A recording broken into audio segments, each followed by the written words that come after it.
전기에도 세금, 플라스틱에도 세금, 운송에도 세금, 지금은 무엇을 하든 세금이 붙는데요. 이제는 환경에 대한 세금을 내는 나라들도 있다고 합니다.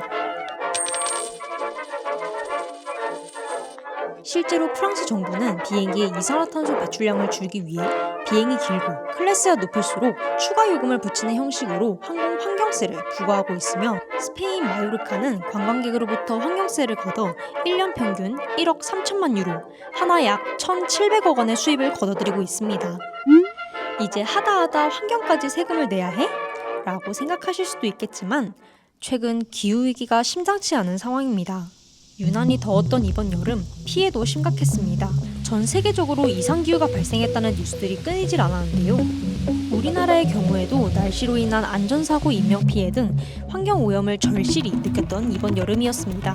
따라서 환경에 대한 세금이 더 이상 이상하게만은 다가오지 않는 현실이 된 거죠. 그런데 그거 아세요? 우리나라에 환경만을 위한 세금이 없다고요? 환경세, 이름값 하고 있나요? 진짜 친환경인지 팩트체크 해보았습니다. 사실 우리나라에는 이와 비슷한 성격의 세제 안긴 교통에너지 환경세가 있습니다. 그렇다면 우리나라의 환경세로 불리우는 교통에너지 환경세는 어떻게 탄생하게 된 것일까요? 이 세금의 시작은 1994년으로 거슬러 올라갑니다. 그 이름하여 교통세. 도로, 도시철도 등 사회 간접 자본을 확충하기 위해 도입되었죠.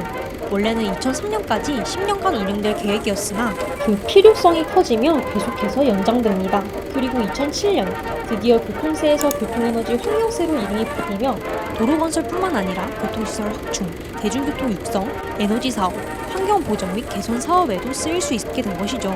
즉, 시작은 단순 도로 공사비였지만 지금은 교통, 에너지, 환경까지 아우르는 종합적인 세금으로 변화한 것입니다. 다시 살펴보자면 교통 인프라 확충, 에너지 절약, 환경 개선 등을 복합 목적으로 하는 세금으로 환경 분야에 일부 사용될 수는 있으나 이름 자체도, 법적 구조도, 과세 대상도 환경세와는 엄연히 다릅니다. 2022년 한국지방연구원에서 밝힌 교통에너지 환경세 재원 배분에 따르면 전체의 30% 정도가 환경을 위해 사용되고 있습니다. 그렇다면 교통에너지 환경세에 대한 사람들의 인식은 어땠을까요? 저희 그거 아세요 팀은 청소년들을 대상으로 환경세가 존재한다고 생각하는지, 현재의 교통에너지 환경세에 대해 어떻게 생각하는지 물었습니다. 첫 번째, 우리나라에는 환경만을 위한 환경세가 존재할까요? 이 질문에 응답자의 90.2%는 존재한다고 답했습니다. 두 번째, 교통에너지 환경세의 재원 배분 비율이 어떨 것 같냐는 질문에는 대부분의 응답자가 환경을 위해 쓰이는 비율이 가장 높을 것이라고 답변했습니다. 교통에너지 환경세라는 단어를 오늘 처음 들어보기도 했고, 환경보호에 이렇게 조금 쓰이는 줄 예상 못해서 환경 관련된 정책도 많이 있는 것 같아서 당연히 존재하는 줄 알았는데, 생각보다 많은 사람들이 환경세랑 교통에너지 환경세를 헷갈리고 있다는 걸 설문조사하면서 제대로 느꼈습니다. 그렇다면 사람들은 왜 당연히 환경세가 존재하고 있다고 생각하게 된 걸까요? 저희 그거 아세요는 더 깊은 조사를 진행해보았습니다. 사람들이 환경세가 존재한다고 생각하게 된 게 이상한 것이 아닌 게요. 우리 일상생활에서도 환경세라는 용어를 어렵지 않게 찾아볼 수 있습니다. 특히 한 해 동안 우리나라의 환경 현황과 정부 정책, 예산 및 성과를 종합적으로 정리한 자료집인 환경백서에서도 교통에너지 환경세와 환경개선특별회계가 환경세로 잘못 표기된 사례를 확인할 수 있었습니다. 이처럼 잘못된 용어 사용은 대중들 사이에서 환경세란 개념의 편승 효과를 일으킬 수도 있는데요. 여기에서 편승 효과란 받아들여질수록 더 많은 사람이 비판 없이 따라가는 현상을 말합니다. 정부에서 관리하는 공식 자료나 사이트에서 무분별하게 용어를 혼용하는 것을 학습한 대중들이 이에 무비판적으로 동조하게 된 것이라고 볼 수 있는 거죠. 그렇다면 교통에너지 환경세, 앞으로 어떻게 변화해야 할까요? 저희 그거 아세요 팀이 제시해보았습니다. 저희가 생각한 두 가지 방안은 기존의 교통에너지 환경세에서 환경에 사용되는 비율을 늘리는 방안과 교통에너지 환경세에서 환경을 분리하여 독립적인 구조를 새로 구축하는 방안입니다. 두 가지 방안 다 장단점이 확실했는데요. 먼저 기존의 교통에너지 환경세에서 환경에 사용되는 비율을 늘리는 첫 번째 방안에 대해서는 앞서 진행한 설문조사에서 다수의 긍정적인 반응이 나왔고요. 정창수 나라살림연구소 소장에 따르면 이 방안의 경우 별도의 조세 체계를 새로 만들지 않고 정책적 조정으로 가능하기 때문에 국민들의 조세 저항이 적고 정책 간 조정에 따른 사회적 합의가 상대적으로 용이하다는 의견을 주셨습니다.